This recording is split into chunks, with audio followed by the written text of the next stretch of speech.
Now, let me turn to welcoming Professor Sir Hew Strachan, who is going to talk to us about the what the invasion of Ukraine tells us about war, deterrence, and escalation. It's for me a particular pleasure to introduce Sir Hew, because we go back a long way, as they say. I played rugby very inadequately in a college rugby team, which Sir Hew captained, and he rowed much less inadequately in a college 8, which I stroked.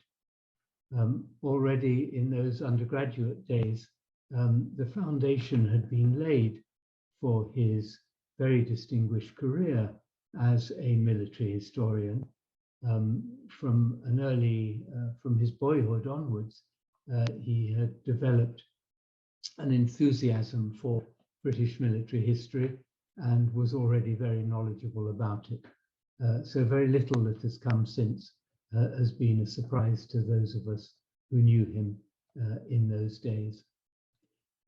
He is these days very much in demand, both as a university lecturer and as an advisor to the Chief of the General Staff on strategic issues and defense issues in general.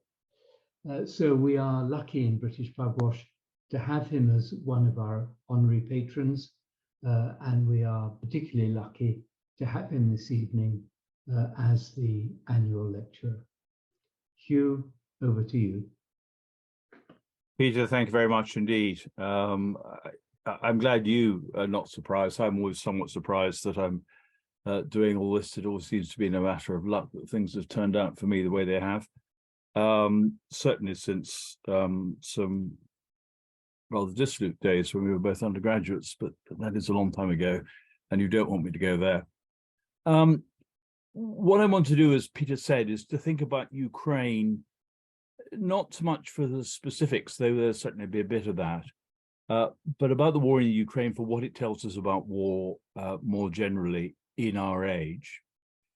And I think the important thing to begin with is to discuss what the war isn't before I say a bit about what the war is. And the reason for beginning there is that if you think back to those days in late February, early March 2022, there was much speculation arising from the possibility that the Russians would be, indeed the near certainty in some people's minds, that the Russians will be far more successful in their invasion than proved to be the case. The first thing to say is that the war in Ukraine is not a civil war.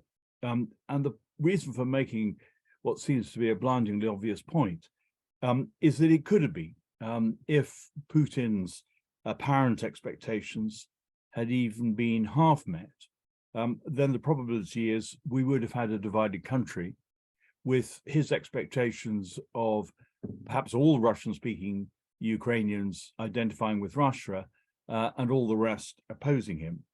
But that hasn't happened. As you all know, the vast majority of Russian-speaking Ukrainians, including the president himself, have of course identified with Ukraine. It might still happen. It might still happen because if the populations of Donetsk and Luhansk are now, as a result of the flight of refugees from those areas, if they are more overwhelmingly pro-Russian, and there is a moment when there has to be a plebiscite or something else to determine their status, or if the same were to happen with Crimea, then things might not go so well. Ukraine might well have a problem in restoring its 1991 borders as it says it wishes to do, if it has a sizable minority population who are not happy with that. But that is not where we're at the moment. The second sort of war it's not an insurgency.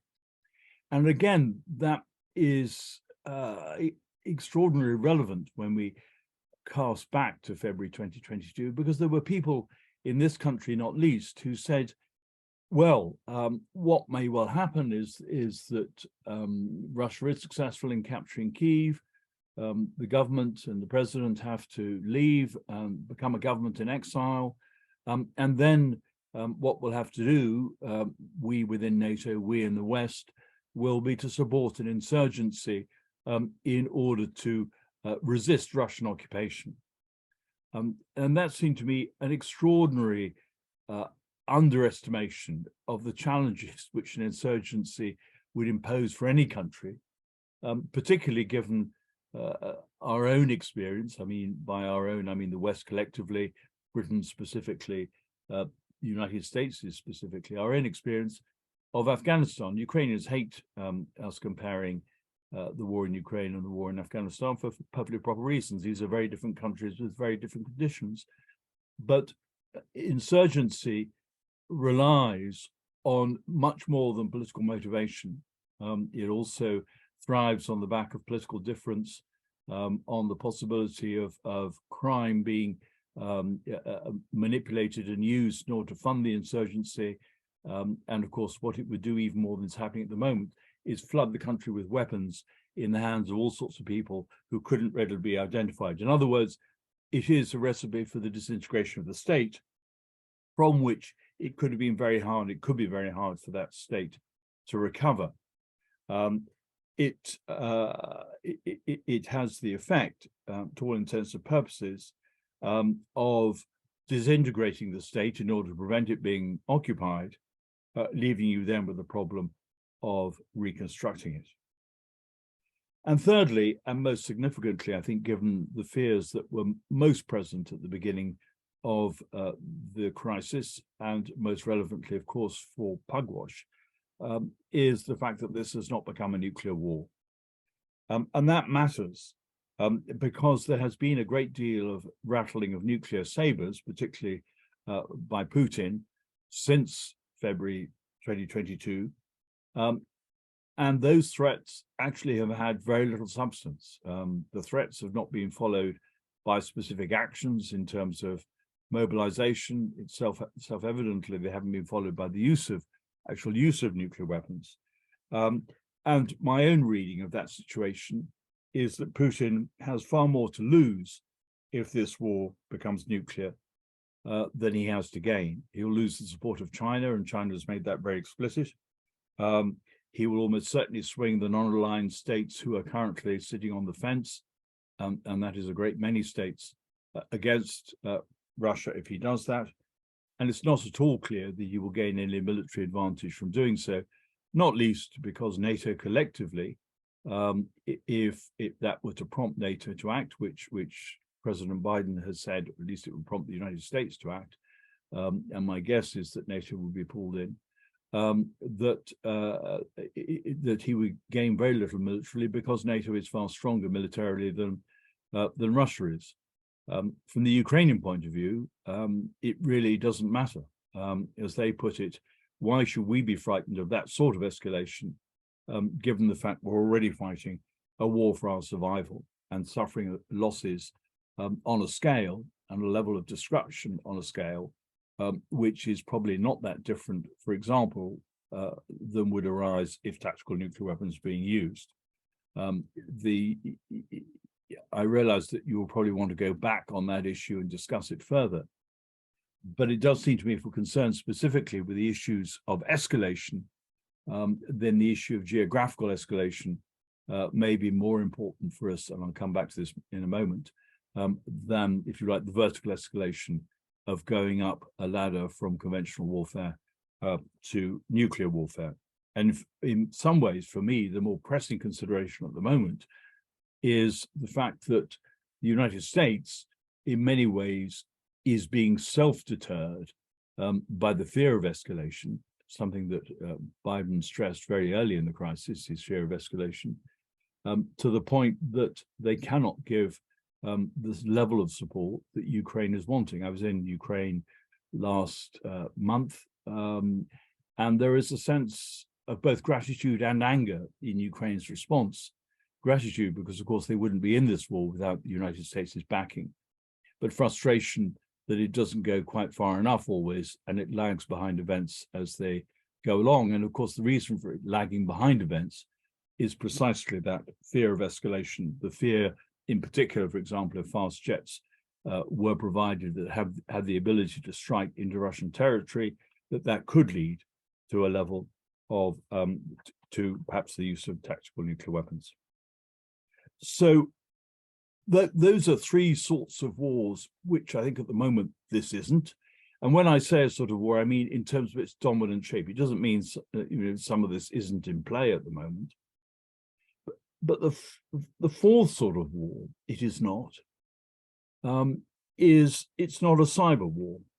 And I think I need to explain a bit more fully what I mean by that. Of course, it is a cyber war in the sense that cyber has been central to the war, the conduct of the war.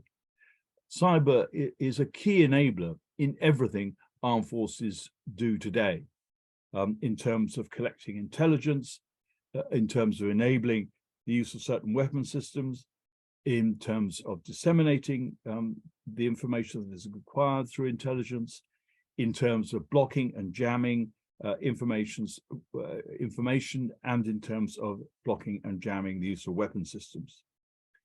But what is not happening is the sort of fantasy of a cyber war, which some of its advocates were suggesting before 2022. If you look at that sort of literature, some of you may have read a book called Ghost Wars. I don't necessarily recommend it, except as a sort of exercise in anthropological curiosity, perhaps. And it may be a foretaste of what a war between the United States and a successor state to China might be in the Pacific, which is the central plot.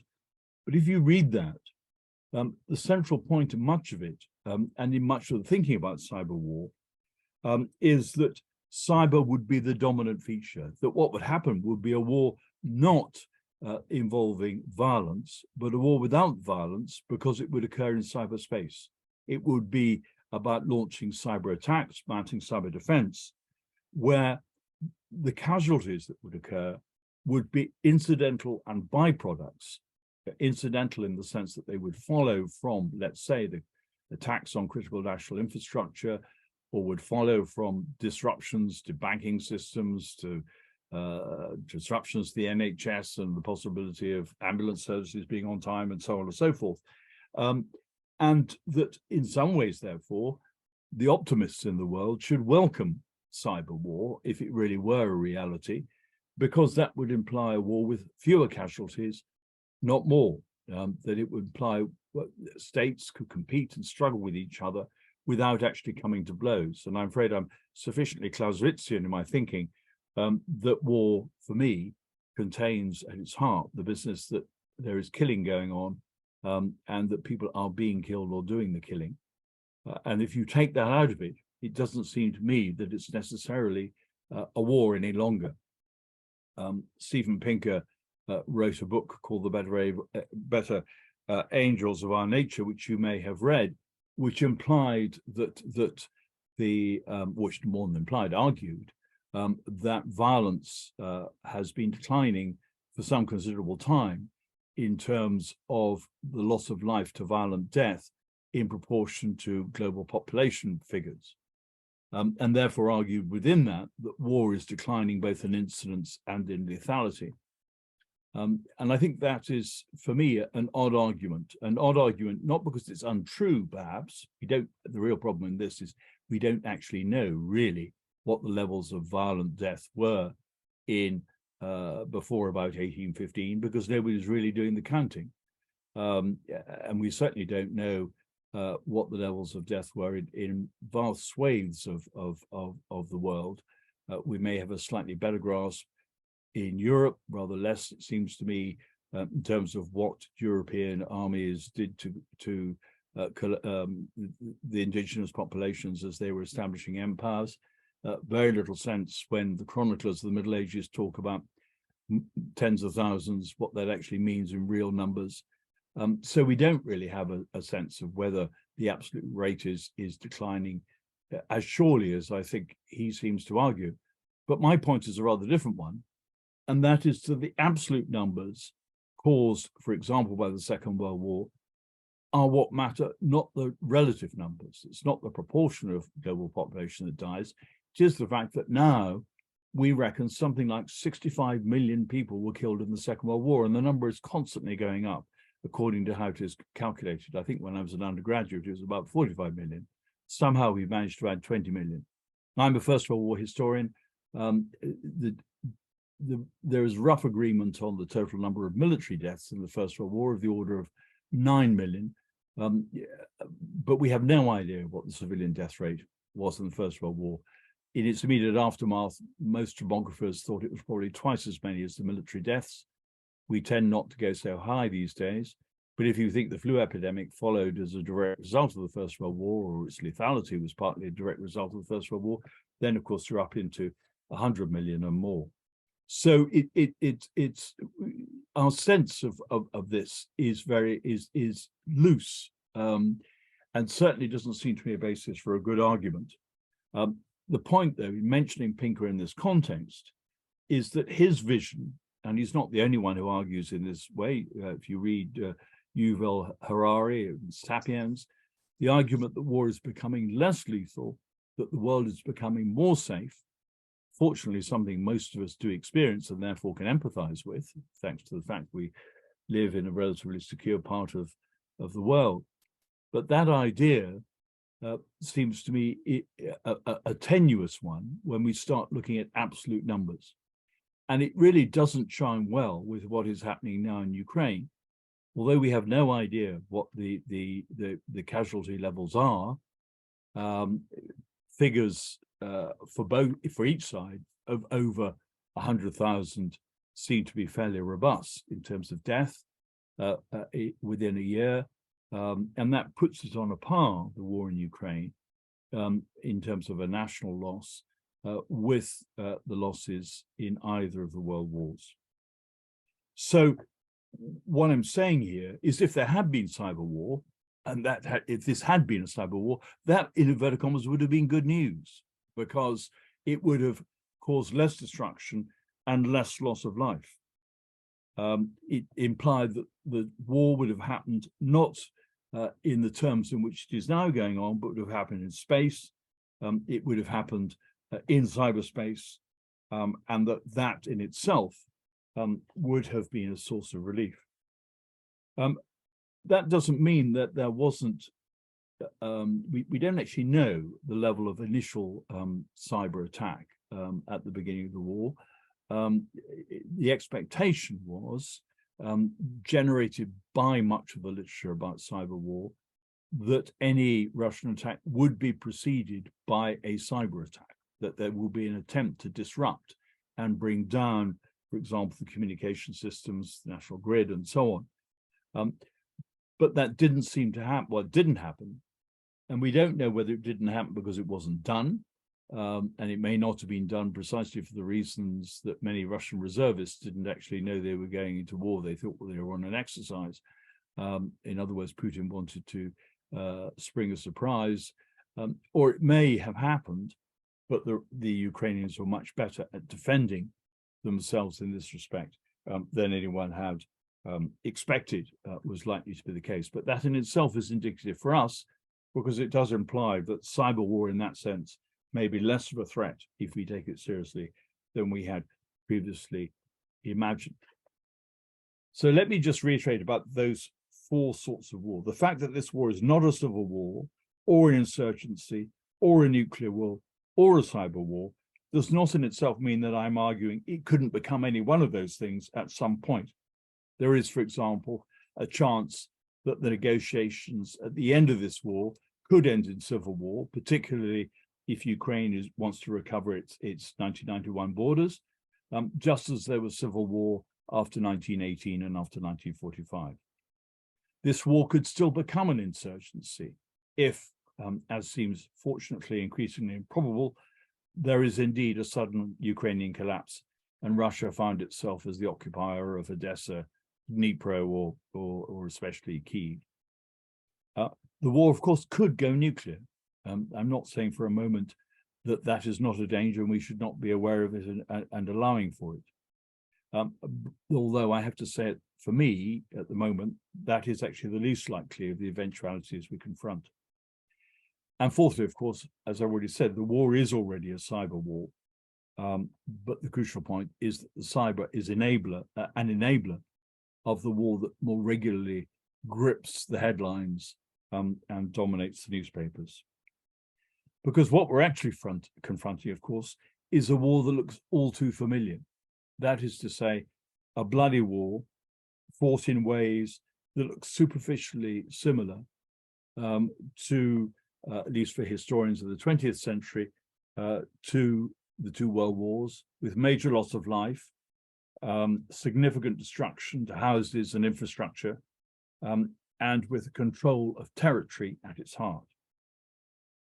And why this is shocking is the fact that major war has come back to Europe and come back in a form that most commentators think looks more like continuity than it does change. Since 1945, both military theory, and I'm thinking here of what staff colleges do when they have staff rides or when they study particular campaigns, and also political rhetoric, and I'm thinking here of the sort of rhetoric used by George W. Bush and Tony Blair in the run-up to the invasion of Iraq after 9/11, both of them have used the Second World War as the template for a major war in Europe. Bush and Blair Bush referred to Pearl Harbor, Blair referred, of course, to the dangers of the appeasement of Hitler. And in some ways, when we look at this war, the Second World War would seem to be the obvious analog when we are looking at the war in Russia, between Russia and Ukraine. And if we had forgotten that, then yesterday's attacks on the 9th of May to mark Victory Day in Russia seem to make that clear. The Germans, after all, swept through Ukraine in the late summer of 1941, taking Kyiv, Odessa, and forming a line east of Kharkiv and Mariupol by December of that year. Sevastopol was besieged in November and captured in June 42. And some Ukrainians collaborated with the Germans, unsurprisingly, given their experiences of collectivization and famine in the 1930s. But others find themselves forming a partisan army, indeed much like the army that people seem to imagine might spring up if the Russians have been successful last year. Others formed a partisan army under Soviet control to operate behind the German lines and running through not just Ukraine, but what, of course, is now was then Poland, and it still is in Poland for that matter. So the rhetoric of today on both sides, each side essentially calling the others Nazis, has some substance and does reflect the confused loyalties and divided responses within Ukraine between 1941 and 45. So it would seem logical in some ways to go to the Second World War as a way of striking a comparison between what we see going on now and what happened earlier in the 20th century. In fact, what's happening is, and as you all know from reading the papers, as people look at the fighting around Bakhmut, it's not just press commentary, but it's also those serving at the front who report on it. The comparison they draw is between the current war and the First World War, despite the fact that in the First World War, the Eastern Front lay much further west, essentially on either side of the current border between Poland and Ukraine, rather than as far east as the fighting is today. What makes that connection is the character of the fighting. That's what evokes 1914-18.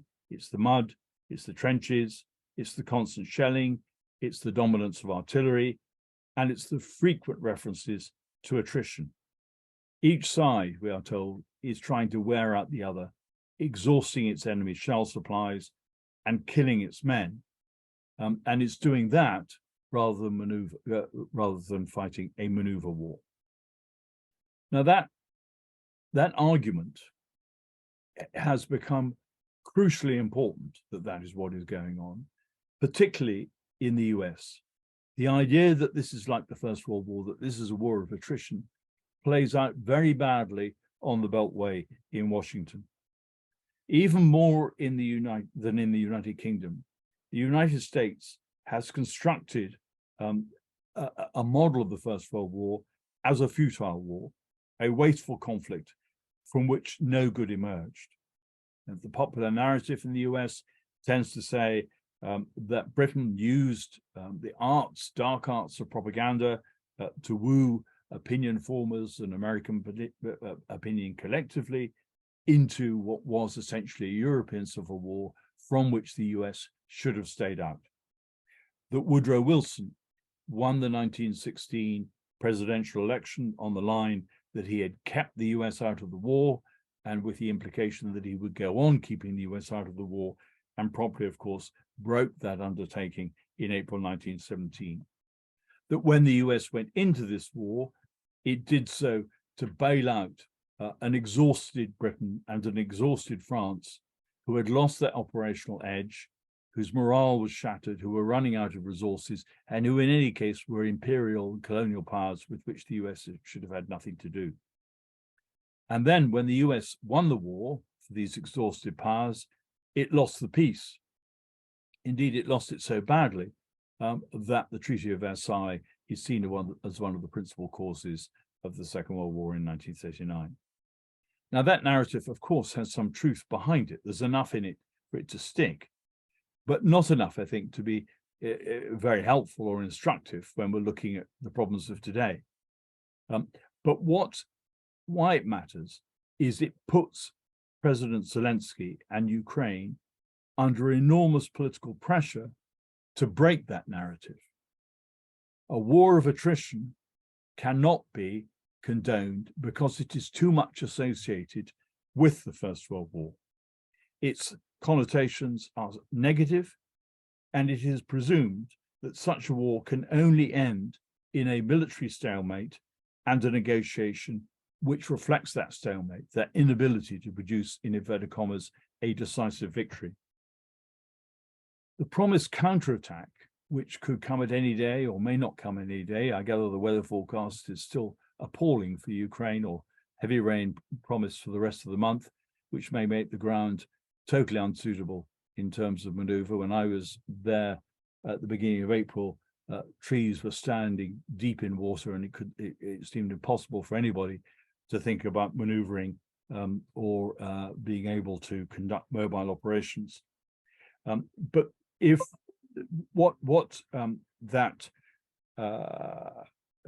the pressure that Ukraine is under is that what it has to do is to break this deadlock in such a way that it reinvigorates the US appetite for believing in a US victory rather than in a compromised peace. It might achieve great things on the ground. I think in reality, it won't deliver on the level that the Kherson Kharkiv counterattack of last year delivered, and indeed the Ukrainians themselves have warned against any such expectations. And particularly if it does strike in a southeasterly direction towards Crimea, it's going into an area that is now very heavily fortified and very thickly defended, and it will find the going very tough. Ukrainians are sure they're going to win this war. The question for them is when, not if. Americans are much less sure, and that lack of faith in what Ukraine can achieve generates frustration in Ukraine, given that the US so far seems continuously and constantly to have underestimated what the Ukrainians can achieve, and in turn overestimated what the Russians can do. Now, I think to get to where we are, it's helpful to unpick this idea of attrition a bit more. First, there is the matter of what soldiers call the operational level of war. And I'm sorry if this all sounds a bit technical and tactical, but I think it's important because in the 1980s, this was where the center of much military thinking was, particularly when during the Cold War, there was a desire to distance the possibility of the use of nuclear weapons within a Warsaw Pact NATO conflict. So there was a great deal of attention to the subject of the operational level of war then, an attention which lapsed during the 1990s and almost entirely disappeared after 9/11 with the wars in Iraq and Afghanistan. In the popular and overwhelmingly American narrative, the maneuver is presented as a positive thing. What maneuver does is it delivers decisive battles by sweeping envelopments with low levels of casualties. Attrition, on the other hand, does not deliver decisive successes and has high levels of casualties.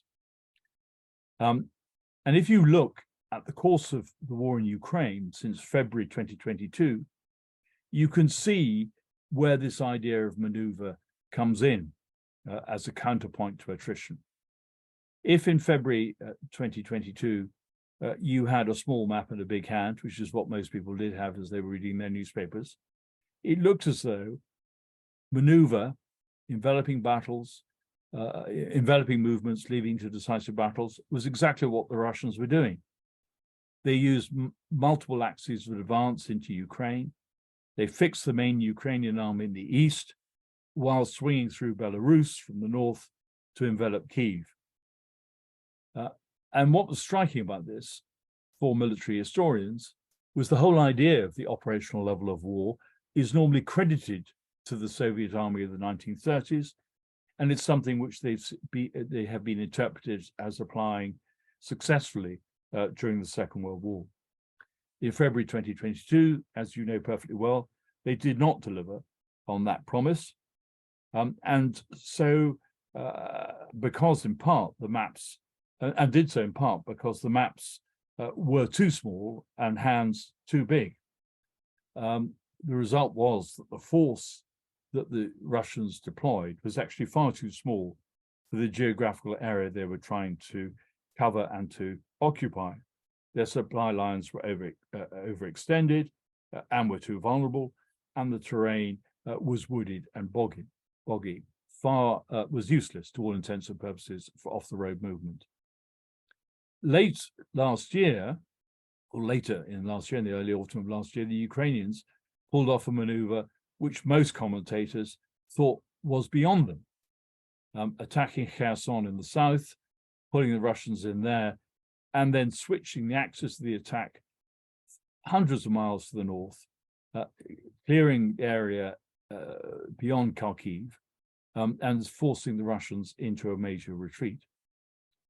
The point about this narrative for 2022 of Russian failure and Ukrainian success is that it shows that attrition and maneuver are not alternatives within war, but have reciprocal effects. By fighting an attritional battle around Kherson, the Ukrainians open the opportunity for maneuver at Kharkiv. Fire and movement are not alternatives, but two sides of the same coin. Armies on the ground move to fire, and then they fire in order to enable the next stage of movement. For some, that is the essence of what is currently going on at Bakhmut.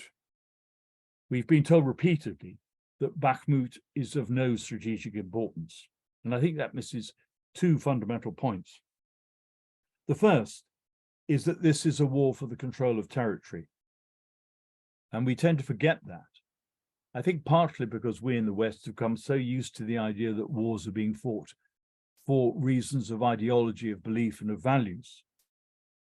But Russia invaded Ukraine, which historically had been its breadbasket since the 18th century, and one of the principal sources of its raw materials. And it did so, presumably, in the belief that those things were important assets, quite apart from any sense that they historically belonged to Ukraine.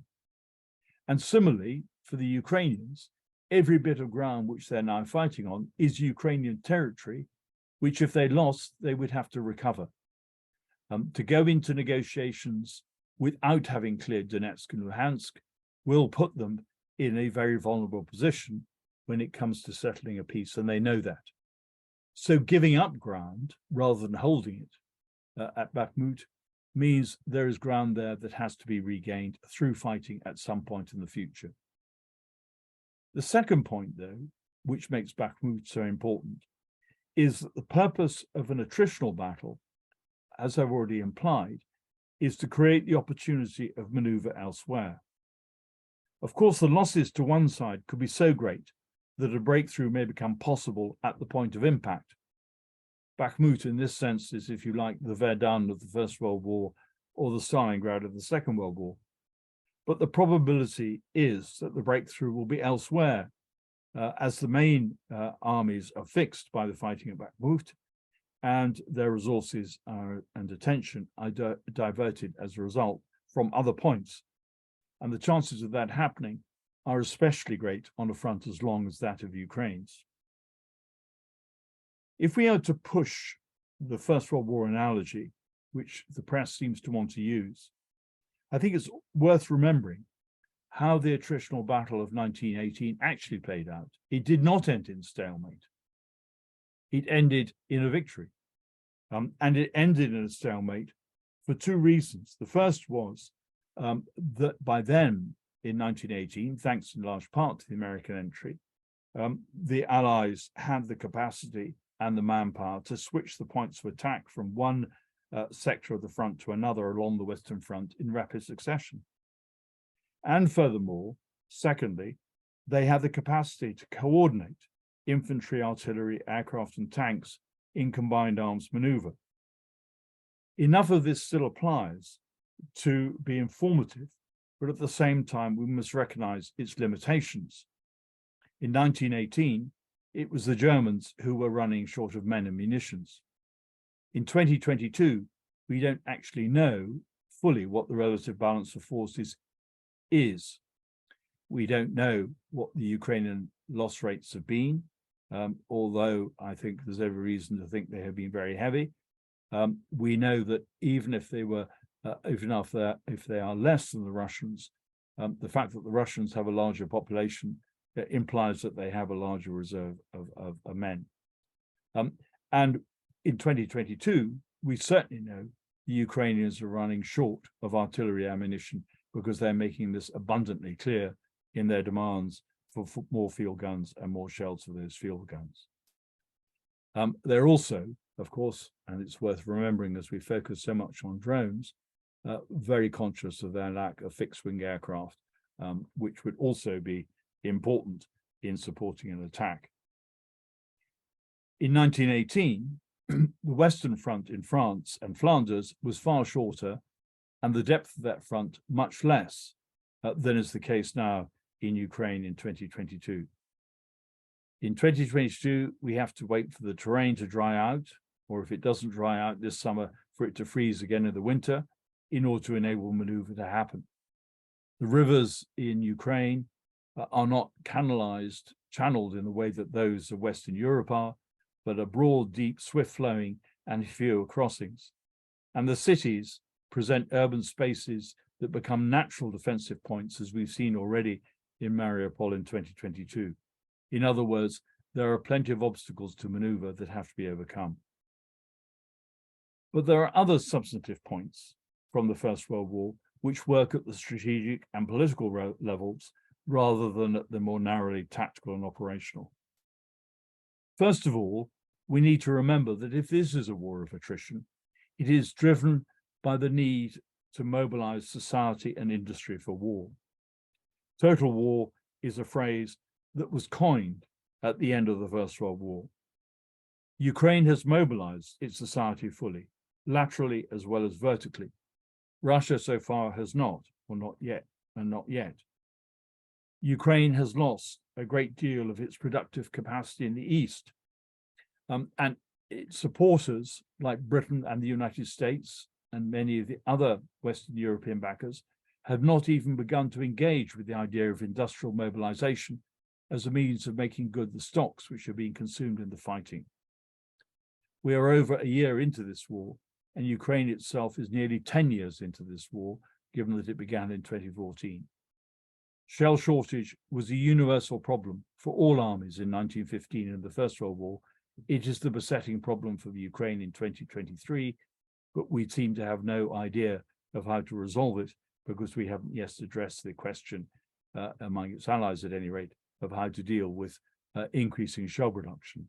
Meanwhile, the Ukrainians are calling out for joint ventures with those supporters in order to generate an indigenous shell manufacturing capacity, but nothing so far has happened. Secondly, the West tried to prevent this war by using sanctions. They didn't see sanctions initially as a way of waging war. Now, of course, sanctions are one of the ways in which you can argue, and Putin does argue, NATO is in this war. It may not be committing troops on the ground, but it's certainly putting economic pressure on Russia. In 1914-18, the economic war, the blockade of the Central Powers, was an instrument in the war of attrition from the outset, but it only reached its maximum effect at the very end of the war in 1917-18, and that was because that was when the world's largest economic power and the most significant neutral of the day, the United States, entered the conflict. Before 1917, the waging of the economic war required of Britain a joint naval, diplomatic, and business effort. The Admiralty, the Foreign Office, and the Board of Trade all had to work together. They had to understand how a globalized trading system, which is what the world had in 1914, operated in order to understand how to close it down to make those sanctions effective. We're only just beginning that process. We're only just beginning to understand trade flows into Russia, the indirect routes by which goods can reach Russia, and the ways in which third parties are involved. Applying sanctions in wartime may be an effective weapon, but it requires excellent and cumulative intelligence to master those trade flows. And it requires not only diplomacy, but also economic muscle to get non-allied states to conform to the controls that the blockading and sanctioning powers are using. That is going to be very hard to achieve, particularly, of course, with China in the mix. But it's also hard if you think of Turkey's position on the Black Sea and its ambiguous interests, for example, in relation to what trade might be running in that part of the world seas. We're a long way off from making sanctions effective, and we need to understand rather better how complex that process is. Let me make 3 quick points by way of conclusion, so I'm conscious I've been talking already for quite a long time. And these relate to more general features about this war and where it might be going. The first of these is that civil-military relations was a standard fault line in the First World War, brass hats versus frocks, the competition between generals and politicians, and that wasn't just a British problem, it was every country that fought this war. And it's also present and important in the war that we're witnessing now. How the war is fought has consequences at the political level, even when both politicians and generals are committed to the same end, that is to say, victory. Because there are choices to be made in how the war is fought, even if you're united on the ends of that war. In this war, the press reporting has seen the 2 states involved almost entirely in terms of the political leaders of those 2 states. Zelensky and Putin dominate our headlines. We have no obvious parallels in this war with the high-profile generals of, say, the Second World War, people like Eisenhower, Patton, Montgomery, or Slim, or even the high-profile profiles of people like David Petraeus and Stan McChrystal in more recent wars. If you ask the man on the Clapham omnibus who is the commander-in-chief of the Ukrainian army, or who is leading the Russian army, I suspect you would not get a coherent answer. And that is in large part deliberate, because both Zelensky and Putin have kept very tight control of their generals' profiles. making sure that they're not able to speak directly to the press, except with their express permission, because they are themselves aware of their own political vulnerability. Zelensky faces a possible election in 2024. An election is due that year. Whether it could take place is, of course, a big question. And relations between Zelensky and Zaluzhny, his commander-in-chief, deteriorated quite sharply in October, possibly over the need to fight at Bakhmut. Now, at least, they seem to be on a more robust footing, and Zelensky is giving his full backing to the fighting at Bakhmut and to the army. Putin failed to appoint an overall commander at all for Ukraine in February 2022. He seemed to interfere in command decisions at very low level, unlike Zelensky. And October 2022, he finally corrected that failing by appointing Sergei Surovikin as his commander-in-chief, only changed him in January for the chief of the general staff, Gerasimov. Over the last few days, we've seen spats between Gerasimov, not that Gerasimov has answered publicly, and the head of the Wagner Group, Prigozhin. The point here is that a strategy of attrition and the rights and wrongs of such a strategy, because of the virtues of maneuver, can divide the generals against themselves, providing an opportunity for the politicians to divide and rule the commanders that are under them. Both sides are seeing this happen, but Russia is especially so, is doing so especially. And then the final point I'd like to make is what this war has done to our understanding of alliances.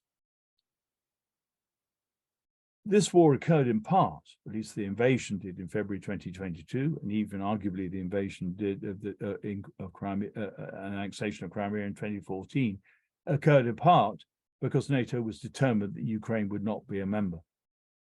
Now, to all intents and purposes, Ukraine is being supported, at least bilaterally, by a majority of NATO countries, and NATO has become, in a sense, a de facto ally. Biden and Zelensky referred to each other as allies, although there is no formal alliance between them. When Jens Stoltenberg was in Kyiv, was it about 10 days ago, he said, he made it quite clear, as indeed I think most people expected, but nonetheless it was a significant commitment, that indeed at some point Ukraine would become a member of NATO, even if it can't happen easily while the war is going on. The point here is that what makes an alliance is not a permanent headquarters in Brussels, a functioning alliance during peacetime, an alliance which celebrates its longevity, but seems to lose track of its purpose from time to time. What makes an alliance is war itself. It is the vital defense of national interests from the perception of each of the individual states, which gives an alliance robustness. And this war has changed the understanding of NATO and changed our understanding of how alliances should work, that they are essentially something which functions primarily in time of war.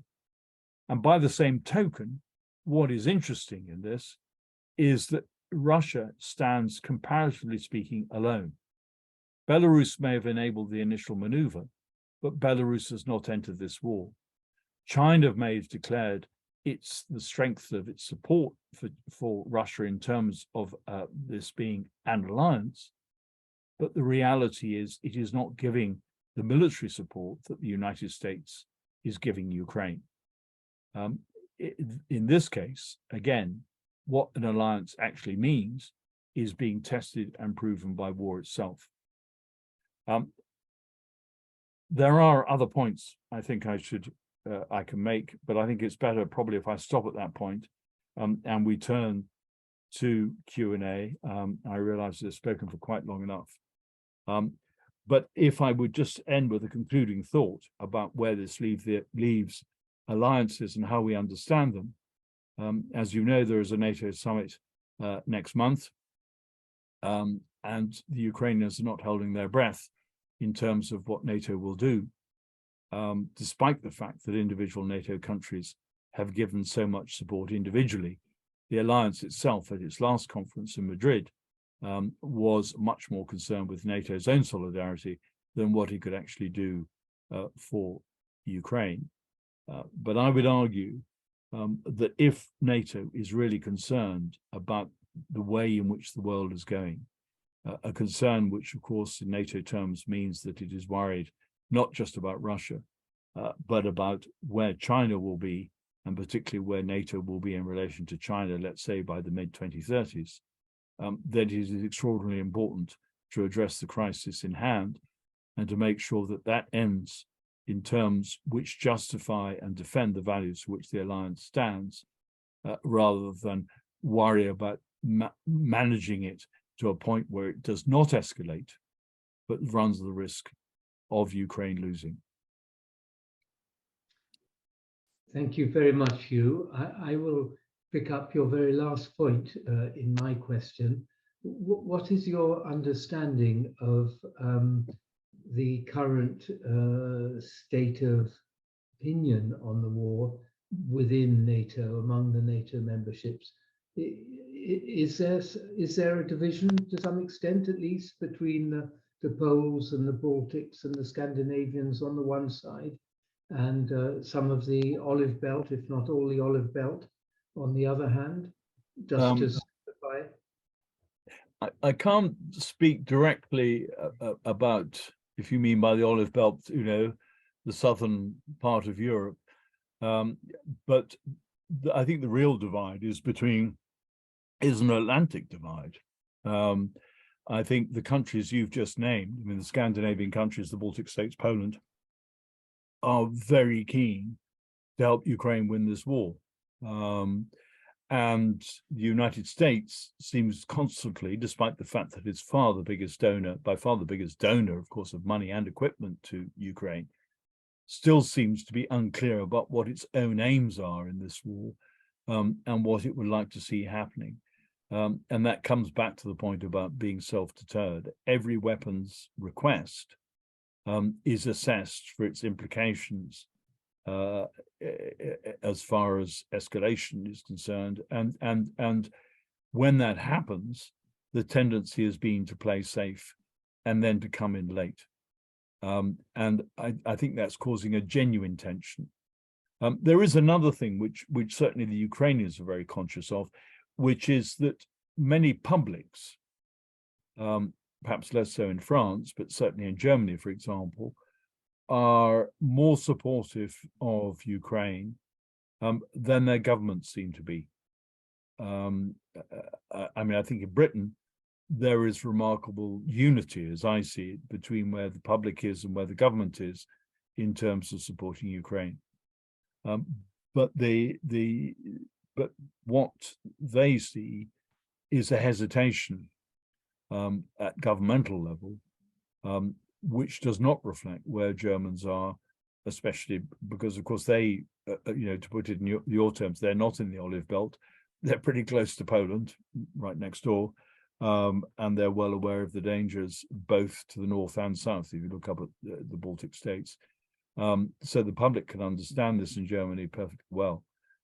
So I think there are divisions, and I think that's the problem. And I don't think, quite honestly, I'm not very optimistic, but it will be about NATO finding itself in a stronger position when it comes to Vilnius. But there are certainly those who would like it to be, who are working for it, including the UK. And you're not in favor of self-deterrence? I'm not in favor of self-deterrence, no.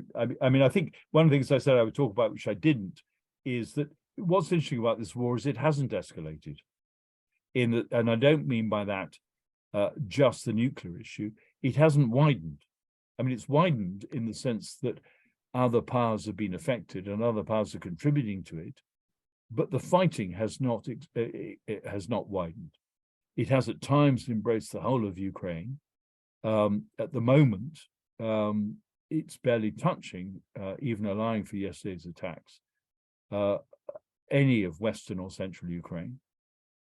And it seems outwardly a country that is not under threat. It's not, of course, how any Ukrainian would describe it, and I don't for a moment mean to suggest that they aren't under threat. But this is a war partly because it's become a stalemate and the front has become fixed. This is a war that actually, for much of the country, is quite a long way away. Yes, good. Thank you, Hugh. Let me now invite anyone who would like to do so to ask a question or raise a point to which they would like Sir Hugh's reaction. And Tim, if I may, I'll look to you for help in spotting those hands. Or yeah, I see Margaret Forbes has a hand raised. Margaret, please go ahead. Yeah, I was aware before the war started that the language from the UK prime ministers in plural was deliberately belligerent and bellicose. There was not a single diplomatic syllable uttered from any of them, and Biden as well was threatening, using very threatening language. Surely that had an adverse effect on whether or not Putin started hostilities. Well, I think the calculation at that point was that actually it was time to become bellicose. I mean, my memory in this goes back to 2014, when the one thing it was very clear that neither we in Britain nor the United States were going to do anything about was the Russian invasion of Ukraine at that point. And we did nothing. I mean, we provided some military aid, some sanctions followed. From the first, and we don't know the full story, and I don't know the full story either, but my understanding is the first indications that there was a serious possibility of invasion was in October 2021. So 4 or 5 months before the actual invasion, 4 months before the invasion got underway. And given the track record, I don't see that I mean, of course you would want conversations and diplomacy to work. I quite take that point. But the need to have, in inverted commas, threatening language also seemed pretty important, given the track record of what had already happened in Ukraine and Russia's behavior. And so I don't find fault with that response. It worried Zelensky, as you know, and it worried Zelensky in part, of course, because I think he was concerned about what it was doing to his domestic economy, that it was undermining faith in the Ukrainian economy. And that was more significant, I think, in his calculations. And he, of course, was hoping and was making friendly noises towards Russia. I mean, after all, he was he's a Russian-speaking Ukrainian, and in late 2021, he was seeking rapprochement, and most Ukrainians thought it was possible to have a relationship that, although there were choices to be made, it was possible to have a relationship that went in two directions, looked both east and west. And so I think it's quite hard to say that both Biden and successive British prime ministers got this wrong.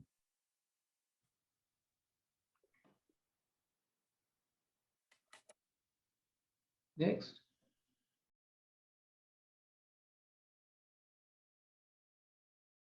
Tim, I see there are some comments in the chat function. They're not relevant to Sir Hew, but we do have hands up from Peter Gloins and Peter Collicott. Jolly good. Peter Collicott seems to be, sorry, Peter Gloin seems to be first.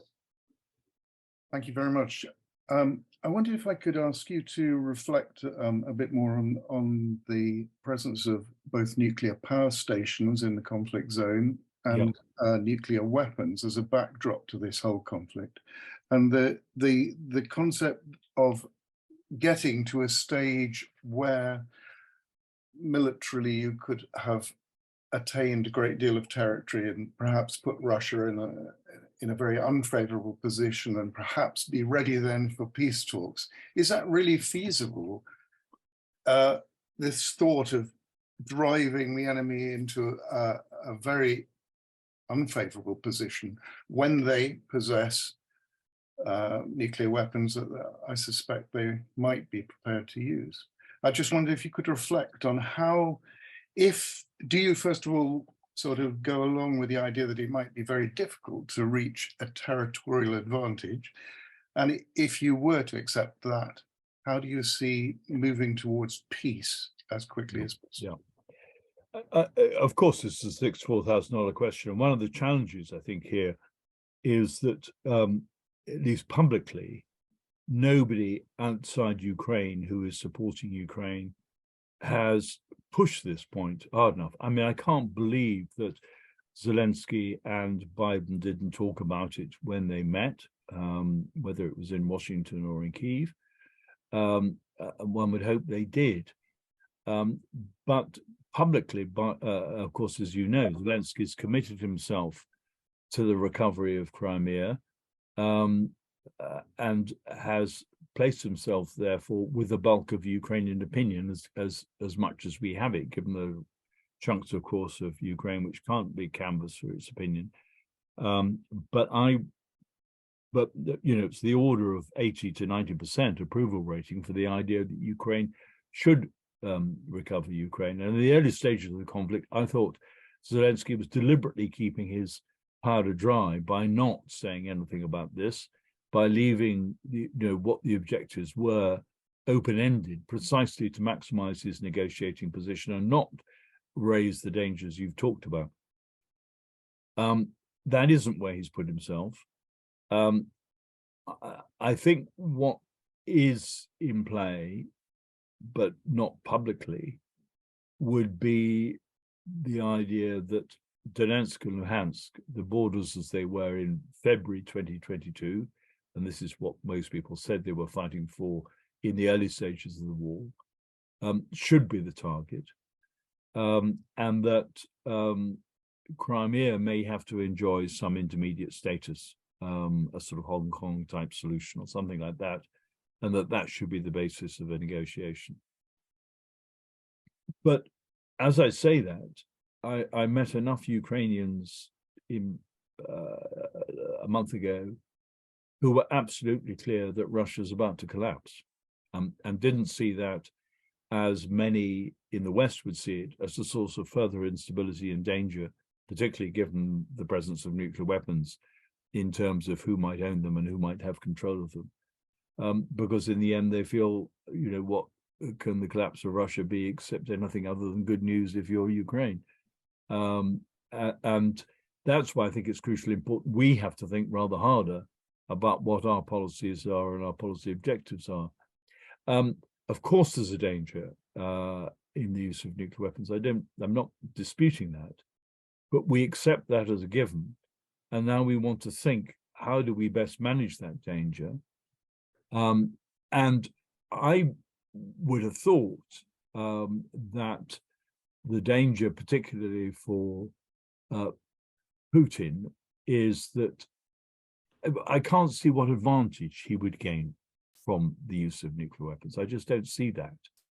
And, I think there's enough. You may think I'm being unduly rational in saying that, that it doesn't make sense to use them, therefore he won't.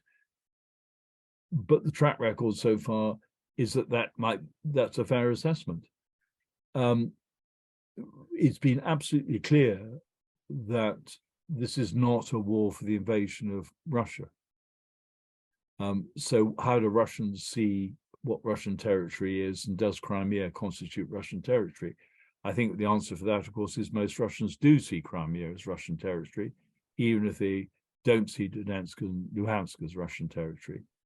And that, of course, if it really is to be a Ukrainian war aim, is likely both to protract and intensify the war. So I would agree entirely. There has to be some negotiation around at that point. But of course, what we're saying publicly, the West collectively, NATO powers collectively, is that this is for Ukraine to decide. Well, actually, it's not for Ukraine to decide anymore, because Ukraine wouldn't be in this war without Western support. And we need to think through rather more carefully where we're going and what we want to achieve. that isn't a sensible answer. We're in the realm of contingency, and we don't know that. And of course, there's the danger. I think that the nuclear power stations are obviously an enormous risk right now, and a much more urgent risk in some ways because they're right in the middle of a fighting zone, and the Russians are behaving in ways which suggest they're not as concerned about them as they should be. But it does seem to me that is different from, I mean, it could have, I'm not saying it can't have disastrous consequences, but that does seem to be different from the deliberate use of nuclear weapons, which is the other part of the equation. Thank you. Peter Collicott. Mute. Hugh, I was very interested in what you were saying about the acceptability to the US of wars of attrition. If I've understood it correctly in terms of both military tactics, but also in terms of comparisons with World War I, I wanted you to comment, if you would, on criticisms of American policy towards the Ukrainian war as a war of attrition in another sense, or just a war of attrition in a geopolitical sense, if you like, of wearing down Russia, of wearing down Russian military resources and military confidence, if you wish, and also perhaps they may believe in a sort of attrition against the political system in Moscow, and whatever that may lead to in terms of Putin's future. Well, yes, I think, I mean, absolutely. I think that's part of American policy. And I think that is, and it's not totally absent from London's thinking either, I don't think, in what's going on here. I mean, that this is an opportunity. You know, if you step back to before the situation in February 2022, and you think of where the US was going, that is the so-called Asia-Pacific direction, the concern about China, what this has done is completely unbalanced that assumption, fortuitously, in the sense that Biden was a president who understood Europe and the threat from Russia rather better because of his age and his Cold War credentials than would have been the case for the younger president. But one of the arguments very quickly deployed against those in the US who have said we should be focusing on China and the Pacific and we shouldn't be doing anything in Ukraine, we should be leaving that to the Europeans, has been, this is an opportunity to remove the possibility of a double threat from Russia and China simultaneously, as well, of course, if it is conducted successfully, as giving China pause for thought in terms of what it might do in relation to Taiwan and the Western Pacific and so on. And I think that argument is playing quite powerfully, and it's playing, of course, on a bipartisan basis. It makes sense to Republicans as well as it makes sense to at least some Democrats. So yes, I think that's there. And if you mean by attrition a long war, well, in a way, of course, it's a long Cold War. Fortunately, this is not a hot war. And the argument would be that by being ready to take that on, you make the possibility of a hot war less likely. You know, I entirely see the argument that says we shouldn't even be going here, and that we're taking far too many risks in doing that. But I think this underestimates, for me, the power of the pressures that come on to great powers. That in the end, they might not want to be involved in certain things. And I think there were plenty in the US who did not want to be involved in Ukraine. But actually, it's very hard not to be involved if you are a great power, because everything you do is read through that prism. And I think it's particularly the case for the United States, which feels its own standing as a great power under threat. Yeah. So I don't think in terms of domestic politics, there is an easy way out of this dilemma from the point of view of the US. And from the point of view of the US's European allies, they're only too happy, of course, that the US finds itself in this dilemma, at least for the time being, because it's helped staunch that shift to the Pacific. Yeah. Thank you. Thank you. Robin Collins?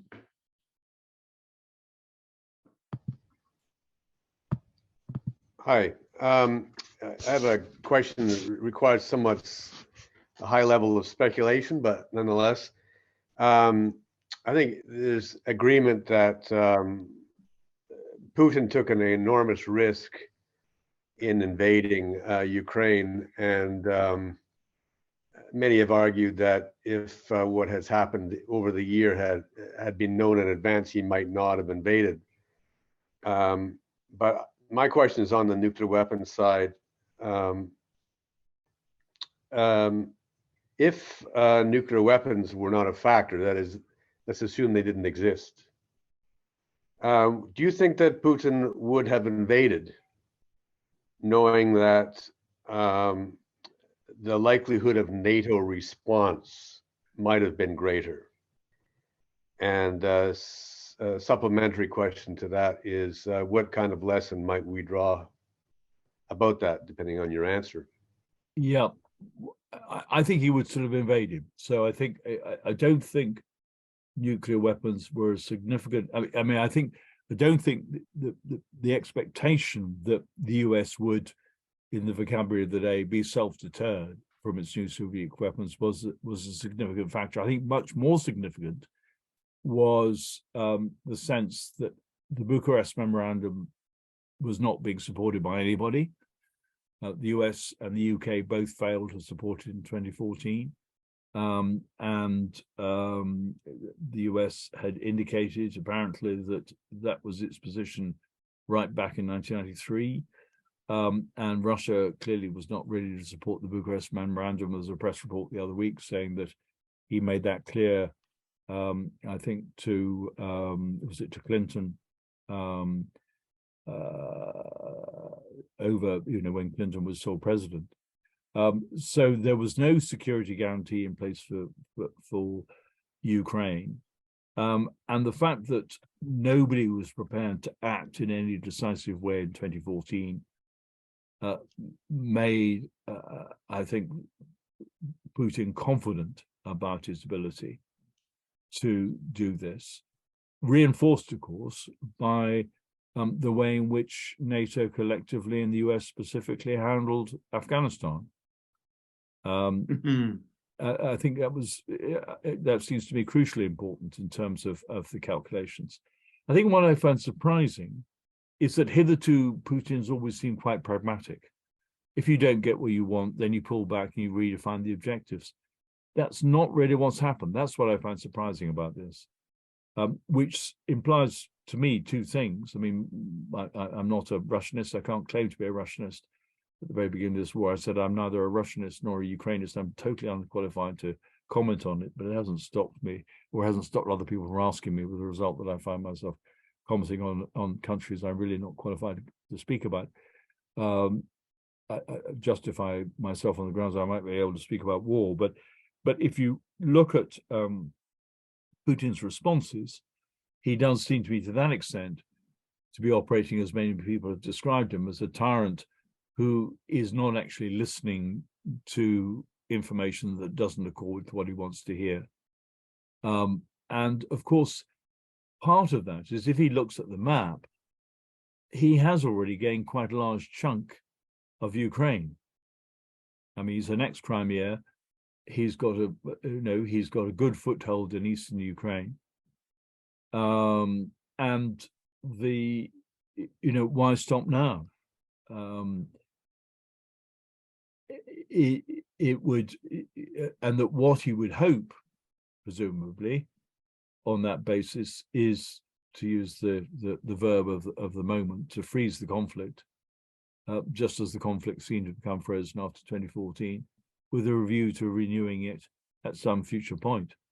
And the essence here is that neither the Baltic states nor Poland will put up with that solution any more than Ukraine will put up with that solution, because they reckon it'll just be renewed. The threat will be renewed at some point in the future. So I don't see nuclear weapons as having had a big role in this decision. And what you would expect, if anything, is if, I mean, where they might have had influence is if Ukraine had been admitted as a member of NATO before the invasion, then that would clearly have put nuclear weapons on the line from NATO's point of view too. So that could have deterred him at that point. Can I add the supplementary to this? Like, so that's kind of the Russian angle that you would take. But do you think the NATO would have responded more quickly militarily if Russia didn't have nuclear weapons? Yes, I think that probably is the case.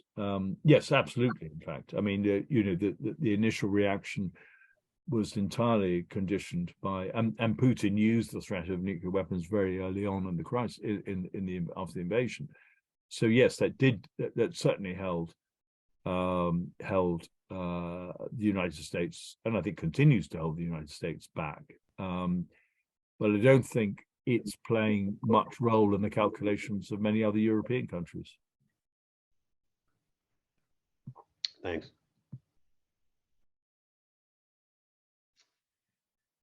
Are there any other hands up?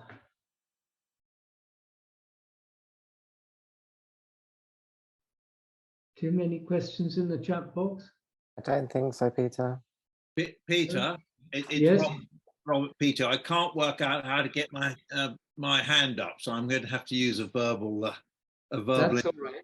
Since you've known Hugh even longer than I have, or every bit as long as I have. For those present, I was also special privileges. Go ahead. Go ahead. Yeah. Too many people having spent the same amount of time wasted on the rugby pitch. I know. Yeah.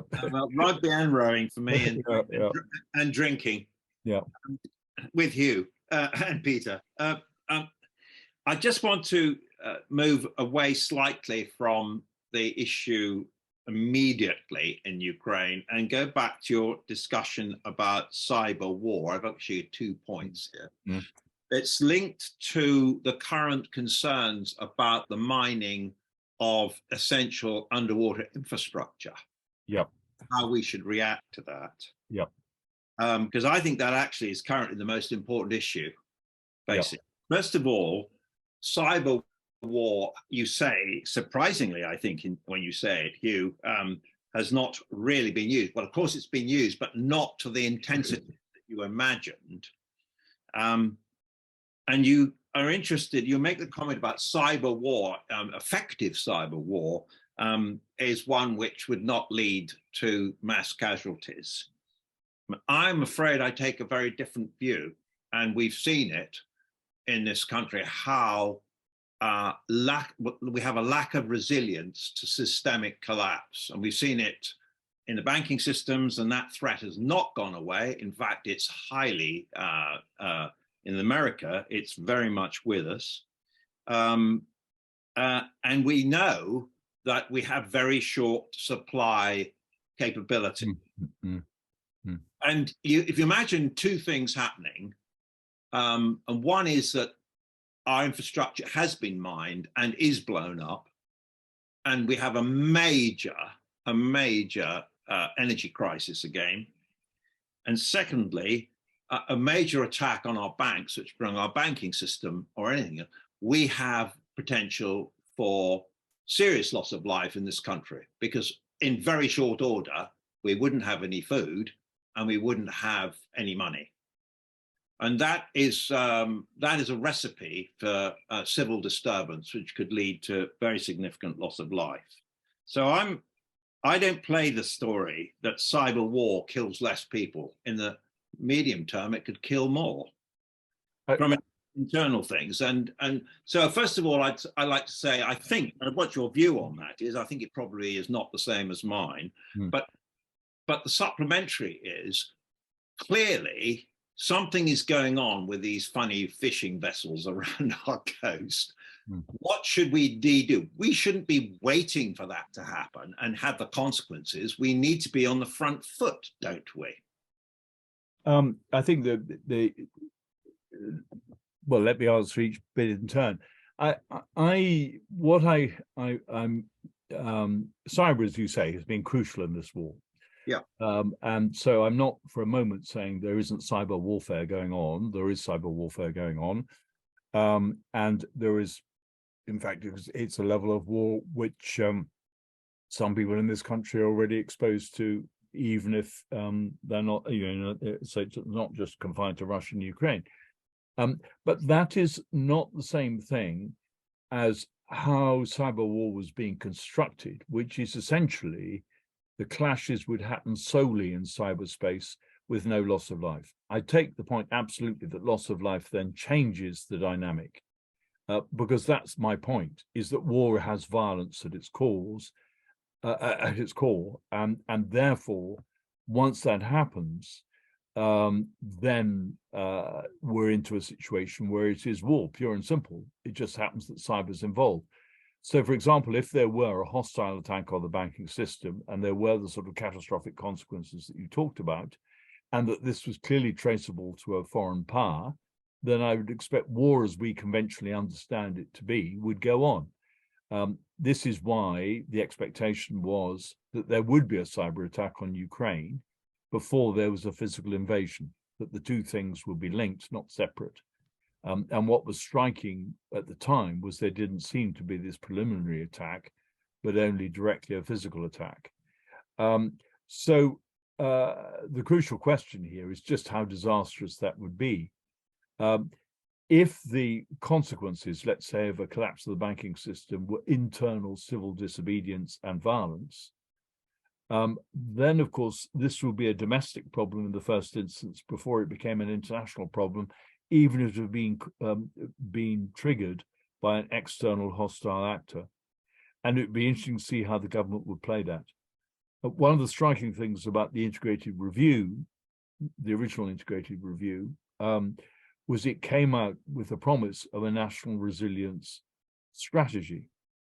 Eventually, what happened after a greater lapse of time than was promised was a national resilience framework, which recognizes this as at least something that should be attended to, but which actually has very little on how it will be delivered. I mean, it's strong in ambition, very clear about the diagnosis of the threat, but not much good in terms of explaining how this situation will be resolved or handled. For my money, my take on this would be that actually we in Britain failed to use properly the experience of the pandemic, which did show a degree of societal resilience, and develop that in thinking about how do we make our society more resilient against both, if you like, natural threats or natural catastrophe, and about international threats, including possible attacks on the underwater mining, through underwater mining, the sort you're talking about. We have long, put domestic security in a military sense at the bottom of our considerations.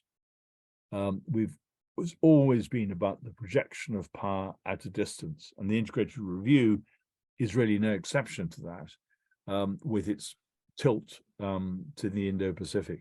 What's the Navy focusing on? It's focusing on the ability to get carrier strike groups as much into the Pacific as into the Atlantic and committed to NATO.